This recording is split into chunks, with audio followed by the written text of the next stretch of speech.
আজকে আমাকে বহুত বহুত বহুত ফুর্তি লাগছে, কেননা আজ আমার 4 বছরের স্বপ্ন পূরণ হতে যাচ্ছে। হ্যালো বন্ধুরা, আর একটা মিনি ব্লগে স্বাগত। আর আমি বহুত দিন থেকে ভাবছি যে একটা রডভিলের কুত্তা রাখবো আমাদের গাড়িতে। তো সেটাই আর কি আমি চান্দুদাকে বললি যে চান্দুদা একটা রডভিলের কুত্তা রাখা যাক গাড়িতে। তখন ও বলছে আচ্ছা ঠিক আছে রাখা যাক। তাহলে আমি ভাবলি কি যে ইউটিউব থেকে ভিডিও দেখা যাক, আর ভিডিওই যে ফোন নাম্বার দিয়ে আছে সেটাই ফোন করা যাক। তো ইউটিউবে আমি ভিডিও দেখলি, ফোন নাম্বার পালি, তো ফোন নাম্বারে ফোন করলি, ফোন করার পর ওরা আমাদেরকে রডভিলারের বাচ্চার ভিডিও পাঠালো। ভিডিওটা একটু দেখে।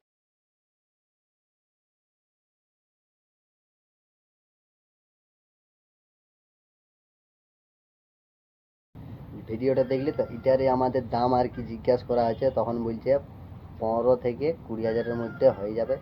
তো সেটাই আর কি দেখছি যে লিয়া হয় কি হয় নেই। তো এটা আর কি তোমাদের উপর ডিপেন্ড করছে, তোমাদের রাইটে কি তোমাদের। আমি ভাবলি যে তোমাদেরকেও একটু শেয়ার করি যে তোমাদের ডিসিশনটা কী রকম। তো তোমরা জলদি জলদি কমেন্ট করে জানাও যে আমরা রডভিলের কুত্তা লিবো কি লিবো নাই। যদি তোমরা সবাই হ্যাঁ বলো তাহলে লিবো, আর যদি বলো যে না নিতে হবে না তাহলে লিবো না। এটা পুরাটাই তোমাদের উপর ডিপেন্ড করছে। তোমরা যদি বলে হ্যাঁ লাও গাড়িতে কুত্তা রাখো তাহলে রাখবো, আর যদি বলো যে না লিব, না লিও না।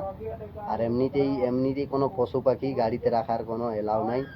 তো সেটা একটু আমরা ভাবনা চিন্তা করছি কি হই। তো যদি হই তো আমি এত এত এত এত আমাকে ফুর্তি লাগছে এটা ভাবেই, আর কোনো বলার নাই। তো ঠিক আছে, চলো দেখা যাক কি হয়েছে। তোমরা জলদি করে কমেন্ট করে জানাবে কিন্তু, ঠিক আছে? Okay bye.